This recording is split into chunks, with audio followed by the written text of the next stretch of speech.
Our hero, Suho, gets caught off guard by members of his own party. His body begins to shut down from the poison running through him, and he collapses hard onto the ground. Pekin mocks him, saying that having a broken sword doesn't make someone tough, and that Suho should have just joined them from the start. Tsuzuki Endo joins in, boasting that Suho's abilities can't compare to hers, even with his god title. Suzuki Endo clearly dislikes men in politics, showing disgust at the mere mention of them. Suho is shocked to see his blood turning black from the poison.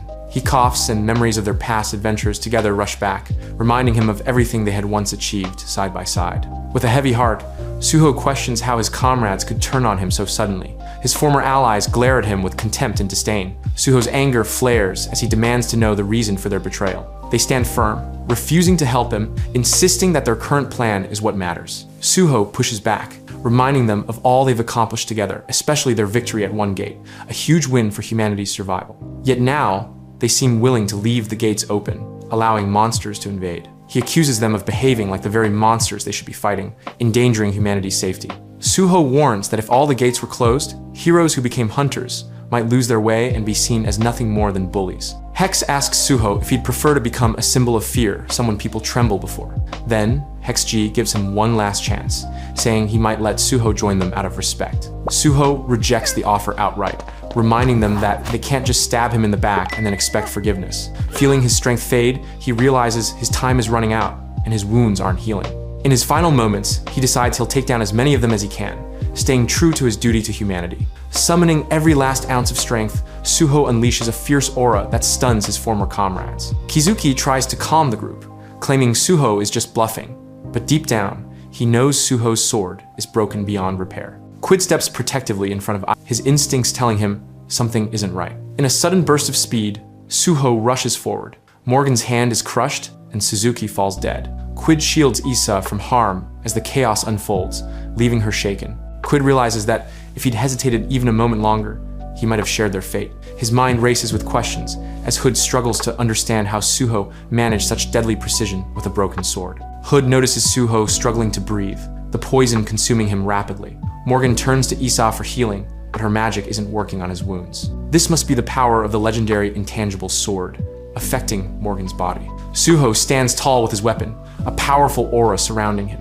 Morgan feels himself growing weaker as the poison spreads. Just when he thought he understood it all, he let his guard down, and now he's falling.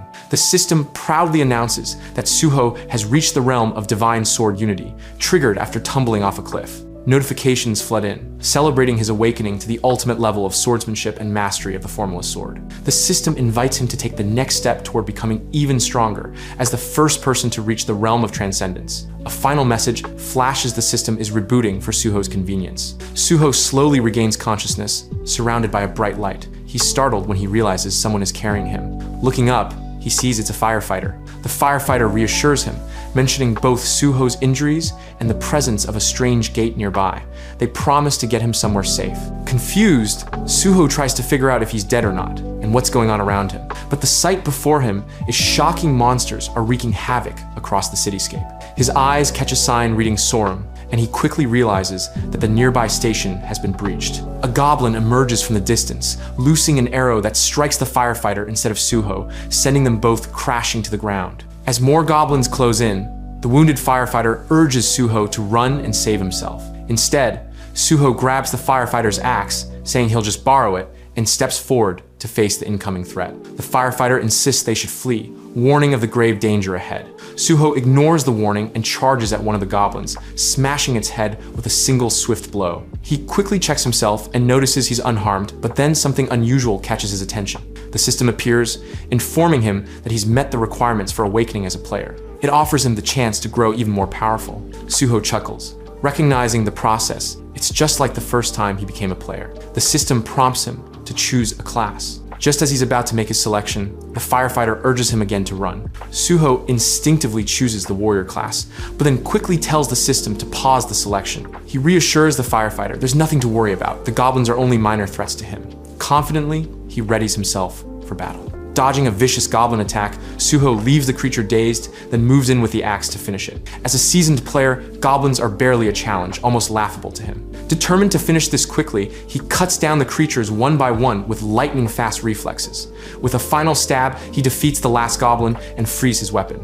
Looking around, Suho realizes that although the goblins are no real danger to him, his anger still lingers. He reminds himself to stay calm in tense situations like this. Reflecting on the past, he sees this as a chance to start fresh and do things right. The system notifies him. Again, those old messages have been waiting for him. The firefighter, now recovering a bit, asks if Suho is one of the players. Suho comments on the goblin sword, then tells the system it's time to choose his class for real. This time, the healer class pops up, and Suho chooses it. The system asks if he's sure, and when he confirms, it announces his new role as healer, awarding him 5 bonus stats and granting him the healing light skill. He tells the firefighter to hold still while he treats the wound. Activating healing light, he places his hand over the injury, removes the arrow, and heals it completely. When the wound is closed, Suho asks how it feels. The firefighter replies calmly that there's no pain at all. Suho confirms aloud that he is indeed a healer. Another notification appears as a gift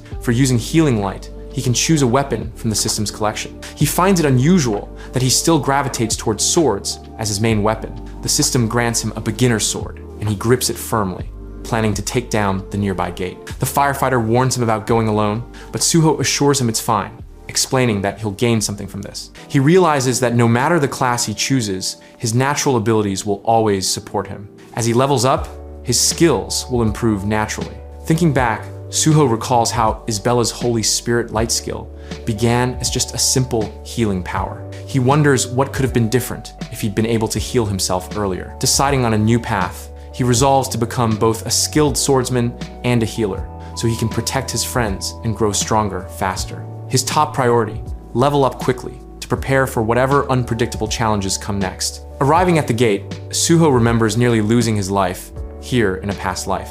Even though he's weaker now than he once was, he's confident things will be different this time. His determination grows stronger as he recalls all the skills he's honed in his mind.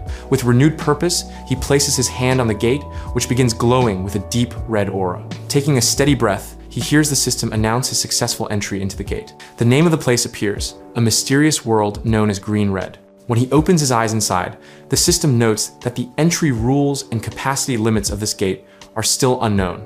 Walking through, Suho notices lifeless goblins scattered everywhere. But it's strange these goblins seem to have been running away from something deeper within the gate. As he's taking in the scene, a strange sound echoes. He wonders what exactly scared the goblins and what makes the Green-Red Gate so special. His question is answered when 2 large hobgoblins appear. One, at level 10, points its sword at him aggressively. Suho realizes the stronger creatures see him as prey. The sheer size and physical power of hobgoblins can be intimidating, but Suho treats them like just another goblin threat. Still, his confidence is tested when one swings its sword at him. He leaps back to dodge and quickly notes that his current level is too low to pierce its tough skin head-on. Spotting an opening, he crouches and lunges forward, driving his sword straight into the hobgoblin's eye, a critical strike. He knows if he doesn't strategize carefully, the battle could end badly from the start. The quick victory leaves him feeling oddly unsatisfied, but it reminds him to be more deliberate in his fights and to target weaknesses. Another hobgoblin charges at him, its rage fueling each attack. Suho stays calm, dodging with practiced ease, knowing repetition is key to mastering any skill. Even as the blows keep coming, Suho refines his movement, soon earning a system notification for dodge mastery. The 2 warriors prepare their weapons for the next clash. Suho blocks an incoming strike with a clean parry, and again the system notifies him he's unlocked parry mastery. Perfect timing, since the fight ends soon after. With the creature weakened, Suho finishes it off and surveys the area, determined to claim any rewards waiting ahead. Outside the gate, a crowd has gathered. People whisper among themselves, wondering who entered without permission and which guild they might be from. A well-known figure appears, sparking more debate about the mysterious intruder. 2 men in suits approach the firefighter, asking if he can confirm details about a newcomer's daring solo attempt. The firefighter explains that Suho seemed like an inexperienced player at first, but still managed to defeat a group of goblins on his own.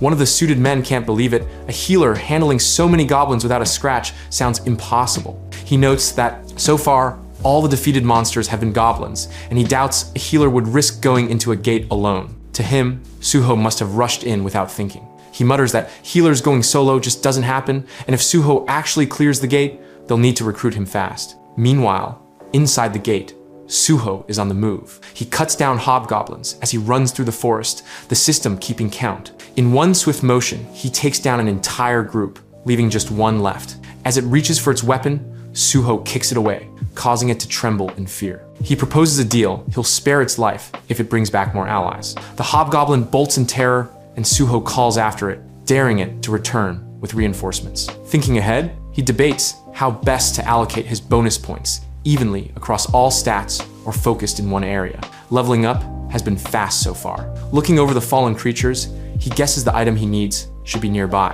When he finds the magic stone, he smiles at his luck, knowing even small treasures can be valuable, this one worth about 50,000 won. Gathering all the magic stones, he plans to sell them for a good price. But before he can move on, he notices something approaching. The hobgoblin army has arrived. He estimates that these stones will give him solid experience before facing the boss. At the front of the group is the same hobgoblin he spared, now leading many companions. Suho gets ready, then bursts forward, cutting down several foes in a single sweep. He quickly clears the rest, gaining more experience and another bonus point. Confident, he pushes forward until something massive approaches. It's the chief hobgoblin, the boss of the gate, charging in with a furious roar. The boss slams into him with brute force, and Suho blocks the strike, a smirk tugging at his lips as he sizes up the challenge. A massive explosion shakes the ground when the chief hobgoblin's axe crashes into the earth. Out of the corner of his eye, Suho spots another hobgoblin sneaking up behind him. Moving at lightning speed,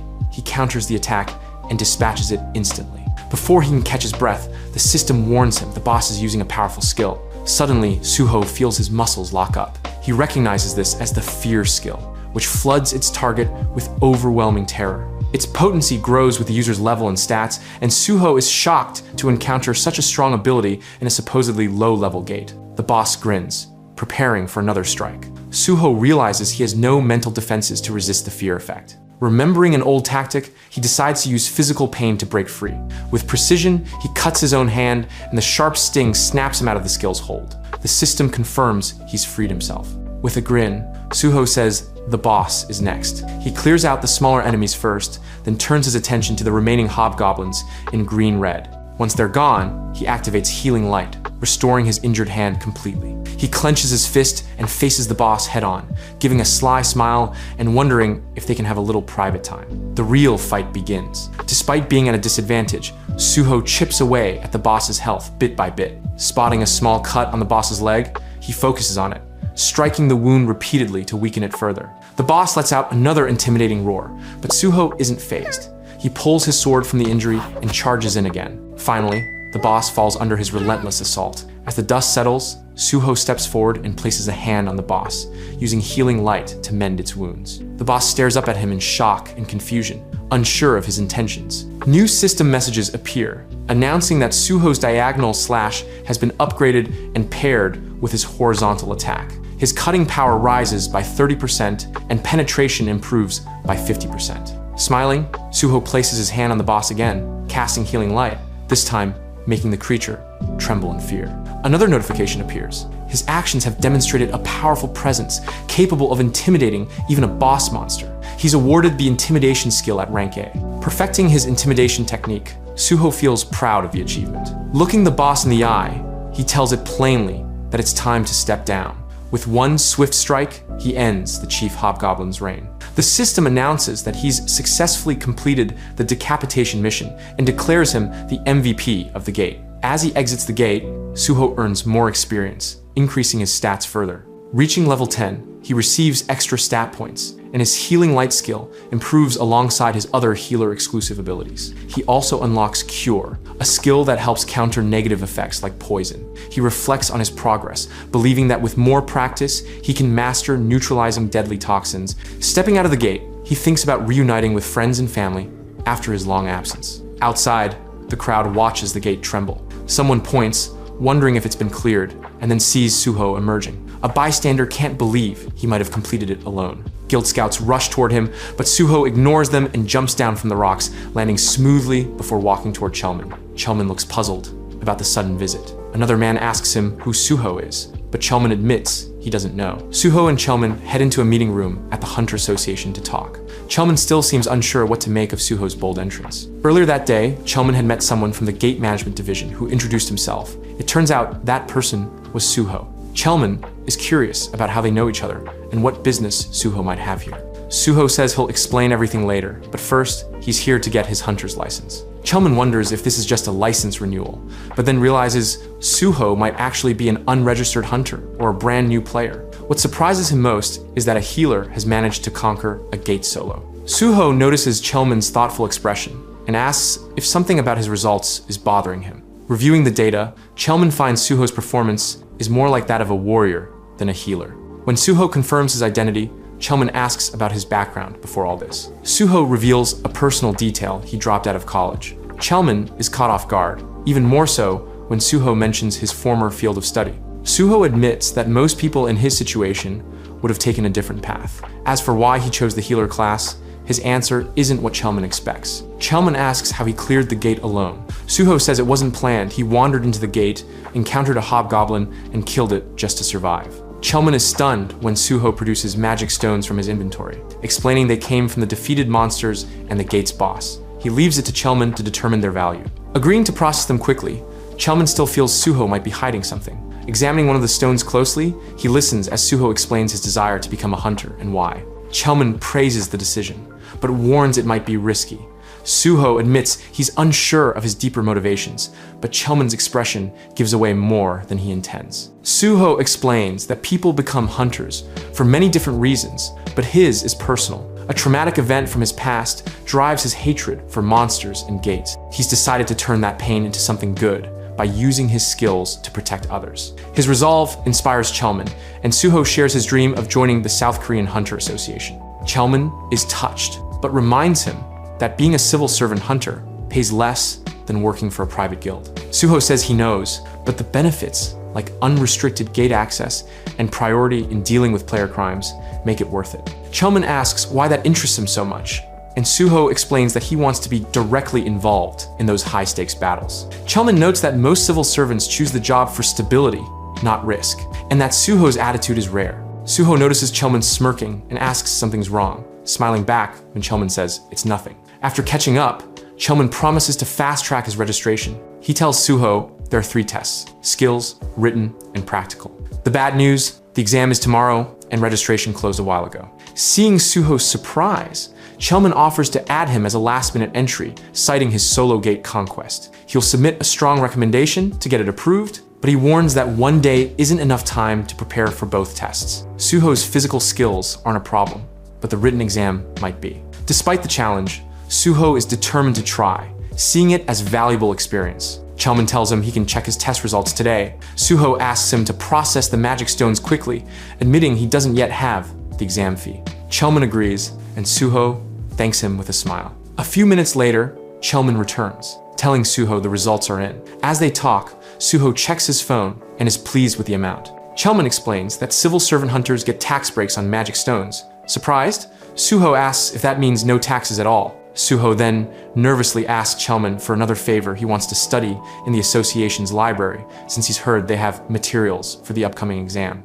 With the test only a day away, he's feeling the pressure and hopes to cram as much as possible. Chelman agrees without hesitation, saying he's more than welcome to use it. Personally escorting Suho to the library, Chelman explains that he won't even need a library card, giving him full freedom to study as he wishes. Wishing him luck for tomorrow, Chelman tells him to be careful heading home. Suho bows in gratitude, watching Chelman leave, and feels a wave of appreciation for his kind, dependable nature. Chelman, still unaware of his own future, will one day become president of the association, but right now, Suho is the only one who knows. With a sly grin, Suho turns back to the shelves and begins searching for what he came for. As he browses, old memories resurface, reminding him of the limits of human memory. Even he can't recall every important detail. His eyes land on a book that catches his attention. Pulling it from the shelf, he's surprised when the system notifies him about a mysterious item. He remembers a time when lines of text would appear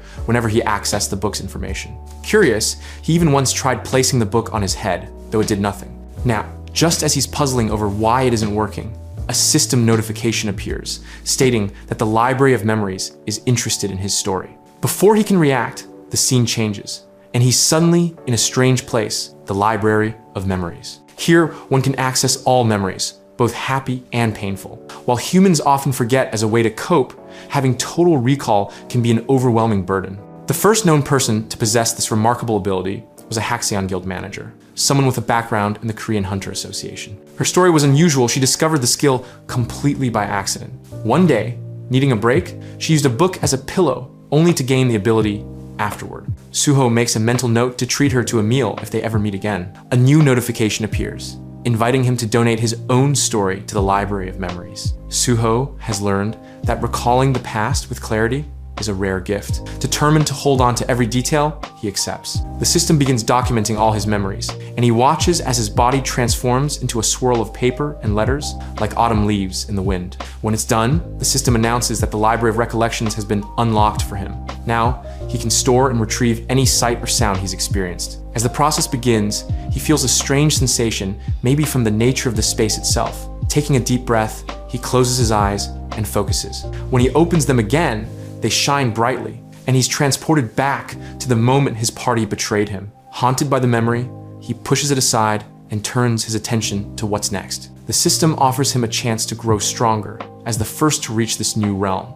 It also announces that it's rebooting, and a new path begins to unfold before him. An unexpected message sends him back into the Library of Memories, sparking curiosity about the true nature of his return. Soon after, Suho arrives at his destination by taxi, ready for a new beginning. Suho takes a moment to reflect on the second chance he's been given and what it means for his life. Now, he has the ability to protect himself from harm and prevent future disasters. This realization fuels his confidence to face and defeat more gates. Determined to make the most of his time, he stands before the impressive Nexus building, proud to be there. He knows that to achieve his goals, he'll need significant funds, and the Academy seems like the perfect place to start earning. Walking inside, he's greeted by a receptionist who asks about his reason for visiting. Suho says he needs to meet with director Kim Sui. When told that such meetings require special scheduling, Suho asks her to pass along a message. Suho, the solo conqueror of the Sinam station, pre-catastrophe gate, is here. Minutes later, he's led into the director's office,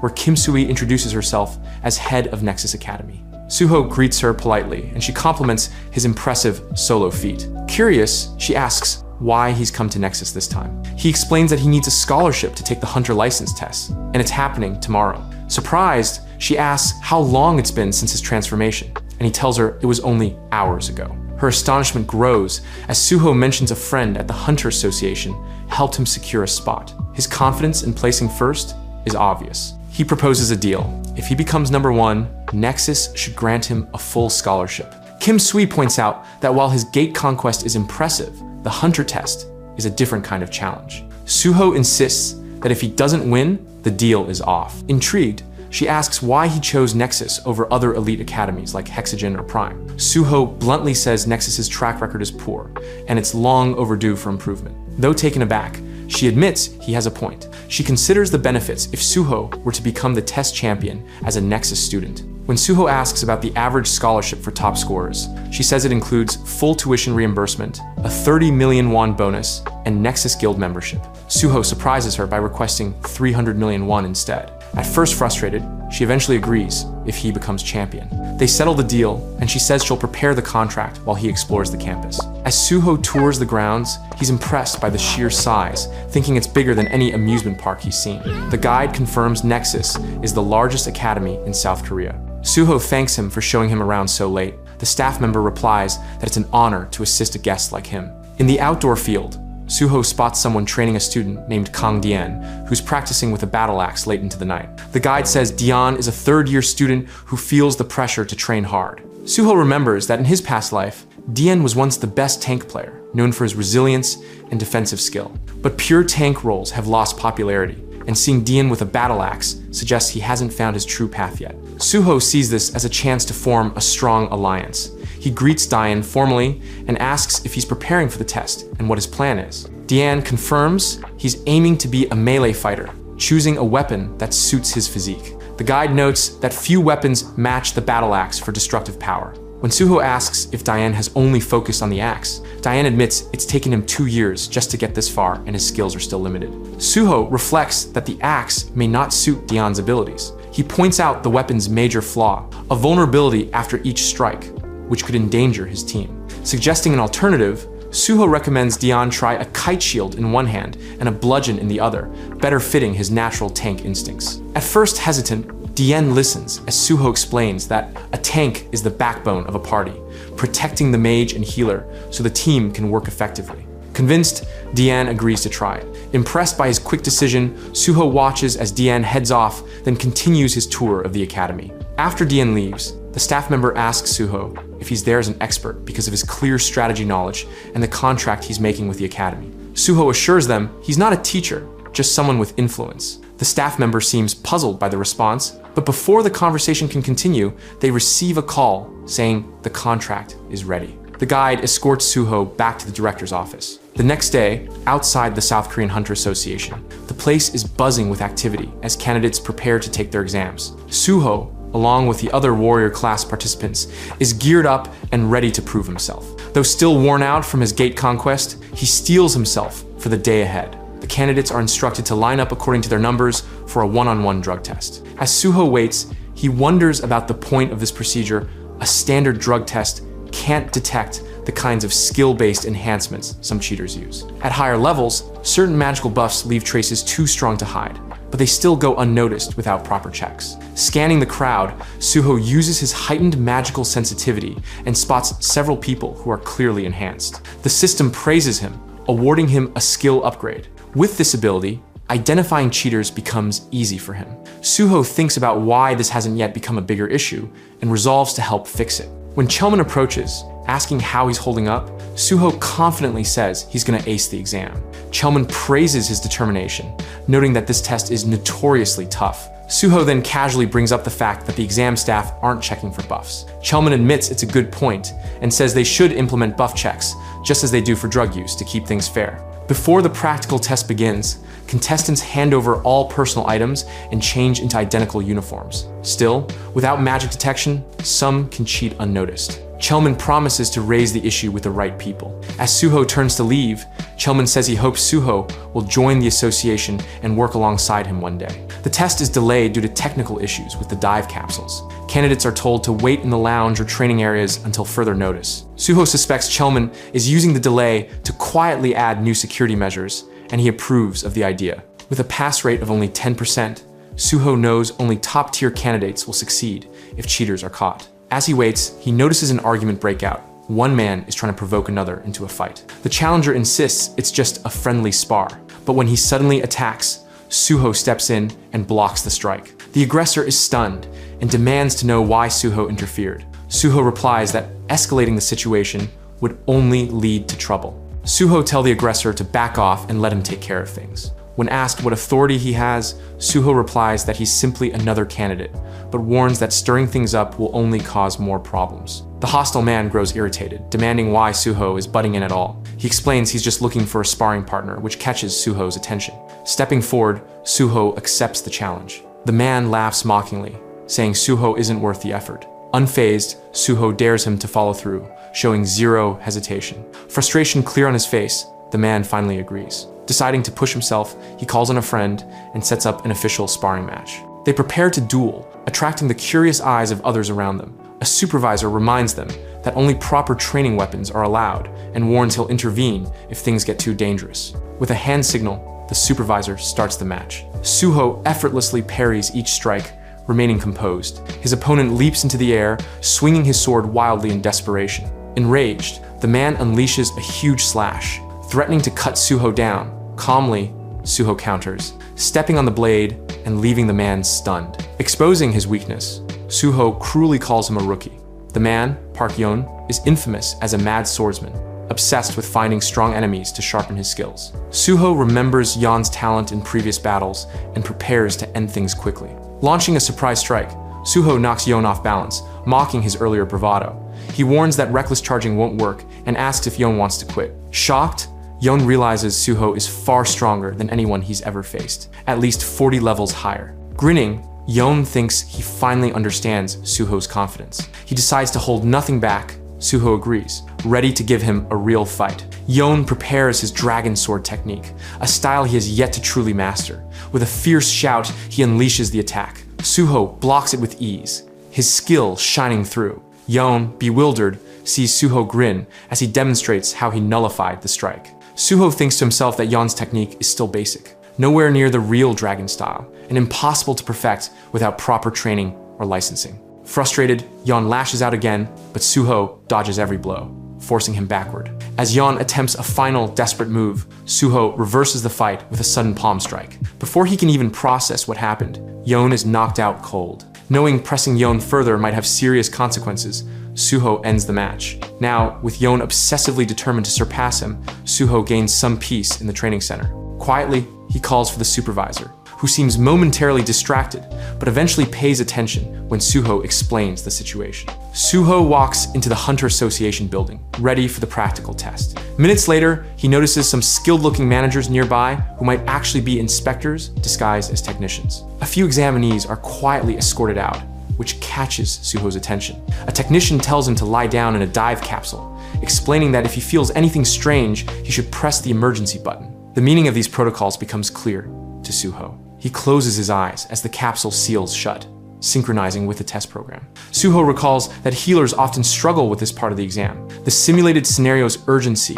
grows clearer as he hears cries for help in the distance. Taking a moment to reflect, Suho recognizes how difficult the Hunter test has become. Steeling himself for the challenge, he rolls up his sleeves, mentally preparing for what lies ahead. The exam's core is this practical test, designed to measure how well each candidate fits their chosen class. Each year, the scenarios and pass requirements change. Survival and endurance are key. Some fights pit one candidate against another, others multiple opponents against a single candidate. But healers are judged differently. Their assessment focuses on their qualities, especially their moral integrity. Healing skills matter, but what examiners value most is selflessness, putting others first, even at great cost. The best healers are those willing to sacrifice for others. Suho knows his situation is tough, but his stats protect him from outright failure. He figures as long as he can drag things out, he'll be fine. Picking up a sword, he mutters that he's not going to let himself get killed just to pass this test. Asking someone who's already died once to die again feels like too much. A chilling scream echoes, sending a shiver down his spine. The simulated world is a grim place, filled with death and ruin. Suddenly, a distressed woman rushes to him, pleading for help. She warns that monsters are coming back and urges him to escape quickly. Realizing his mission is to protect her no matter what, Suho promises to keep her safe. He reassures her, telling her not to worry, while standing firm and bracing himself for the trial ahead. Outside the capsule, another test taker emerges, looking shaken. An examiner sighs, regretting that the candidate couldn't do better, and tells him to collect his belongings before leaving. King Jinyang records the time, 9 minutes and 4 seconds. Noticing how low the score is, Shin comments that this year's exam is unusually difficult. Unexpectedly, Director Shin himself appears, quietly watching the results. The examiner greets him warmly, surprised he's been observing for so long. Shin then reveals that Suho has already lasted more than 30 minutes inside the test, shocking the examiner, who quickly checks the timer to confirm. She recalls carefully watching Suho during those tense minutes, fascinated by how long he held out. An observer nearby notes Suho's impressive combat skills and asks if he's a warrior. Shin explains that Suho is actually a healer, not a fighter. The examiner chuckles, joking that frequent dishonesty could be considered a kind of illness. But Shin stands firm in his statement. Watching Suho on screen, she questions Shin's claim, especially since he's clearly wielding a sword. Still, she grows more impressed as she sees him not only fight, but also heal others. His skills leave her wondering if Suho will get in trouble for not letting himself lose. Shin assures her he won't be disqualified, since his primary goal as a healer is to protect the patient until the very end. Instead of running away, Suho stays near those who need him, risking his life to keep them safe. His compliance with the healer role is flawless, leaving the system no reason to intervene or fail him. Back in the test, as a beast charges, Suho grips his sword and faces it head-on. With swift precision, he cuts the monster down, then smoothly sheaths his weapon. Knowing he needs to get faster, he accelerates into a sprint. Leaping high above another monster, he draws his blade mid-air, striking down multiple foes with exact precision. Each attack is calculated, leaving no enemy standing before he once again returns his sword to its sheath. As he fights, a message appears, congratulating him on his mastery of footwork and praising his technique. Suho wonders how the system is tracking his movements in this virtual world. Even though it's just a simulation, it treats him as though he's really performing each action. This realization excites him. The test is a perfect environment for practice. Over time, he has honed countless techniques, particularly swordsmanship, and his abilities have now become first-rate. Though he doesn't gain experience points or items here, mastering every basic sword technique to perfection might allow him to unlock something extraordinary, like Park Yeon's dragon sword style. A new system message appears, praising Suho for his deep understanding of swordsmanship. Impressed by his progress, the system grants him the chance to create his own unique sword skill by combining basic techniques and footwork. He's even allowed to name it himself. Pleased with his accomplishment, Suho decides to call it the Guardian Sword. Confirming the name, the system acknowledges his mastery and presents him with a special sigil representing the new skill. The Guardian Sword skill boosts both sword and footwork abilities by 50%, marking it as a high-ranking ability. For this remarkable achievement, Suho also receives 10 bonus stat points. The system encourages him to continue down the path of a swordsman, rewarding him with sword mastery at rank S. This unlock further increases his overall effectiveness by another 50%. Suho realizes how significant this is. His past self once needed 10 full years to reach this level, but now he has accelerated the process drastically. With these new abilities, he's becoming a highly valuable hunter. Yet, the number of monsters remains unchanged, still swarming within the test scenario. Having achieved his immediate goals, Suho weighs his options. The monsters look overwhelming, but he knows he has the power to take them all down. Determined, he resolves to defeat every last one. Meanwhile, the observers back in the control room are stunned by his performance. Suho's results are unprecedented, leaving everyone in awe. By managing to slay every monster while also protecting the patient, he sets a new standard in the history of practical exams. The staff realize that even checking the final scores might be pointless. Suho has already established a benchmark that no one else is likely to reach. In another room, the planning team discusses their top candidate, Ken. They remain confident in his potential, having invested heavily in his training. One team member reviews the rankings, predicting that Hexagon Guild will surpass Prime Guild this year. But as he scans the results, something unexpected catches his eye. Curious, he asks who exactly is on Suho's team. Looking again at the list, he realizes with shock that Ken is not in the top spot. Just then, his phone rings. It's the guildmaster on the line. The scene shifts to Suho, who is now riding in a car and speaking on the phone with Chairman Shimon. The chairman apologizes, saying he's been buried in work, but congratulates Suho for acing the exam and achieving the top score. Suho smiles, humbly giving credit to the chairman's guidance for his success. Shimon chuckles, insisting it was Suho's own talent that carried him this far. He also thanks Suho for exposing the large-scale cheating scheme, explaining that Suho's efforts will lead to stronger, fairer testing regulations in the future. Turning serious, Shimon asks Suho if he still plans to join the Great Hunter Association. Suho confirms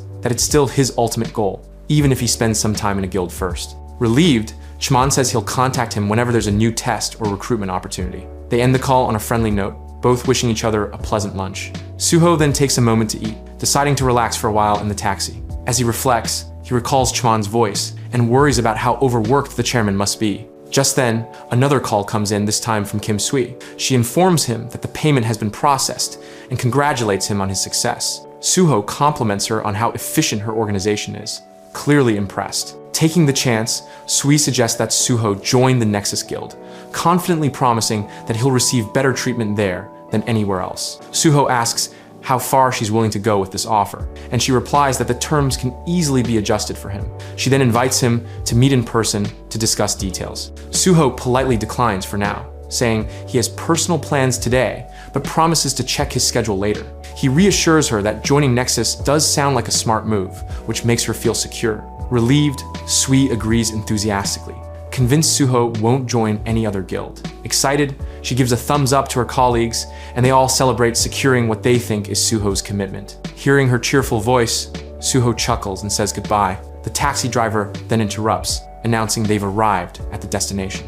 Stepping out, Suho feels victorious. He has cleared the final hurdles and officially secured his farming permit. Everything is now in motion. Checking his list, he confirms that he has all the items needed to begin his farming venture. The only missing piece is reliable defense. Wanting to shop quietly, he heads to the Lighthouse General Market, hoping to find the tools he needs. As Suho enters the small shop, the owner greets him and asks what he's looking for. Suho introduces himself as a new hunter, searching for a lightweight weapon. The shopkeeper pauses, then nods toward a corner with cheaper, overlooked gear. Suho examines the dusty selection, noting how much neglect these weapons have seen. While unverified equipment can be risky, he knows not every untested weapon is useless. Some still hold hidden power that only reveals itself once awakened. Trusting his instincts, Suho soon notices a faint glow coming from a spear, hinting at its magical potential. Satisfied, he believes this is exactly what he has been looking for. Stepping outside with the spear, Suho reflects on the possible consequences once the shopkeeper realizes his mistake in selling it so cheaply. Closing his eyes, Suho focuses, channeling his magic into the weapon. Slowly, the spear begins to awaken. The system responds, registering a surge of energy. Suho feels his magic being absorbed rapidly, leaving him breathless. Nearly drained, he quickly sits down, taking deep breaths to steady himself. To fully awaken the spear, his magic power needs to reach at least 100. Though he can't unleash its full strength yet, Suho is optimistic. In time, it will become a powerful ally as he continues to level up. Meanwhile, in another place, a man is sitting alone in his office, typing on his computer. Suddenly, his phone rings. Answering, he hears a voice introduce himself as Cho Jin-woo. It's Suho. With a friendly tone, he introduces himself properly. Jin-woo hesitates at first, trying to place the name, until he recalls Suho is this year's top hunter exam candidate. Suho elaborates, mentioning his recent solo raid at Snom Station, an achievement that stunned many even before he officially gained his license. Puzzled, Jin-woo recalls the Snom incident and how shocking it was that Suho managed such a feat. Curious now, he asks why Suho is reaching out. Suho explains that he discovered Jin-woo's blog while doing research and admired his dedication as a journalist, especially considering his privileged background. Sharing his vision, Suho hints at future plans that would make exciting news, then invites Jin-woo to be his exclusive reporter. Jin-woo frowns, unconvinced. He questions why Suho would expect a wealthy journalist like him to work under someone else's direction. He points out that Suho's way of thinking is unusual compared to most people. Still, Jin-woo admits Suho seems different from others. Finally, he accepts Suho's offer, but clarifies he won't let himself be controlled. As a journalist, he only cares about getting scoops, not following orders. Suho quickly explains that he isn't looking for a subordinate, he wants a partner. Jin-woo remains skeptical, suggesting Suho just wants to boost his reputation before joining a guild. Suho admits that part of his plan is indeed to build recognition, since he intends to eventually become a government official. He also mentions he'll join a famous guild instead of the Great Hunter Association. Jin-woo raises an eyebrow, wondering if Suho is joking. But Suho explains that growing up as an orphan drives him to protect his community. He wants to become a hero who safeguards the gates, making that his ultimate goal. Jin-woo has met many people with lofty ambitions, but Suho's words still surprise him. Standing his ground, Jin-woo says he will always write freely, regardless of what Suho says. To prove himself, Suho proposes a challenge. If he can conquer the Tower of Challenge alone, it will show Jin-woo that he's serious. Jin-woo's eyes widen in disbelief. Taking on the tower solo is infamous for its danger, but if Suho succeeds, it would certainly prove his worth. Jin-woo himself is a well-known PBS reporter with a proud family background and a reputation for independence. He never takes requests from anyone. In Suho's past life, however, Jin-woo often collaborated with him because of his talent and influence. But that talent also drew enemies. Eventually, Jin-woo was caught in a power struggle, forced into early retirement, and faded from the scene. Suho remembers this and smiles to himself, vowing not to let Jin-woo slip away again. Frustrated but intrigued, Jin-woo finally agrees to Suho's terms. He promises to do everything he can as a reporter if Suho really manages to conquer the Tower of Challenge on his own. When the call ends, Jin-woo is left unsettled. Suho's persistence gnaws at him, though he can't deny the young man sounds sincere. It doesn't feel like a scam, and Suho's tone doesn't suggest manipulation. Still, Jin-woo mutters that it all sounds crazy. Despite his doubts, he reluctantly decides to give Suho a chance, reasoning that if Suho actually pulls it off, it'll be worth covering. And if he fails, it's no real loss. Outside the Tower of Challenge,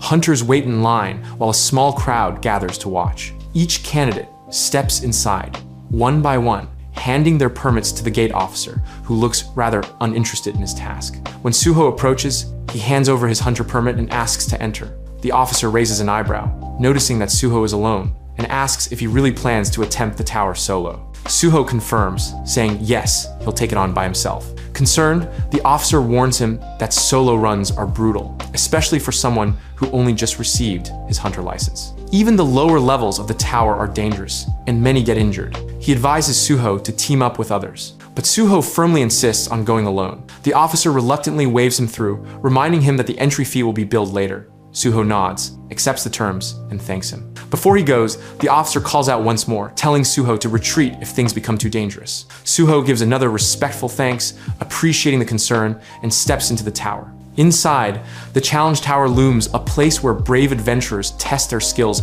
and push their limits. Suho stands tall at the entrance, gripping his sword, and takes a deep breath. Confidently, he moves forward into the unknown. A system message flashes before his eyes, reminding him that he can quit at any time. If he chooses to forfeit, he'll instantly be teleported back outside, safe and sound. Just then, a green slime oozes toward him, and the system announces the first floor challenge. Many slimes merge together, forming a giant slime monster. Suho keeps calm as it lunges at him with surprising speed. Recognizing it as a level 1 slime, he knows it's weak, but still potentially troublesome if left unchecked. The slime's sticky body surges forward, aiming at him. Suho climbs over it, targeting its vulnerable core. From experience, he knows striking quickly and precisely is the key. Driving his sword into a crack on its hardened surface, he splits the monster apart. Suddenly, it bursts into countless fragments. Landing smoothly, Suho watches the remains cautiously, expecting the pieces to start regenerating. As predicted, smaller slimes begin to reform. Individually, they're not dangerous, but in groups, they could overwhelm an unprepared hunter. That's why party play is usually recommended in the tower. Without hesitation, Suho dashes forward as the regenerating slimes close in. With sharp, precise swings of his sword, he shatters their cores, one after another. Using his agility, he leaps across the smaller slimes, stepping on them to gain height. From above, he drives his blade into the core of a larger slime, causing it to explode violently. In quick succession, he hurls his sword at another slime, striking its core dead on. The monster bursts apart on impact. Landing beside the remains, Suho smoothly retrieves his weapon. Spinning in a dazzling motion, he cuts down more slimes as they surround him. A slimy tentacle suddenly shoots toward him, but Suho grabs hold midair, stabilizing his fall. Chuckling, he thanks the slime for the assist and uses the tentacle's pull to launch himself even higher. From above, he unleashes a powerful downward slash. With one strike, he destroys all the slime's cores at once, ending the threat completely. The system confirms it. Suho has cleared the first floor. Looking up, he sees a massive purple crystal suspended in the air,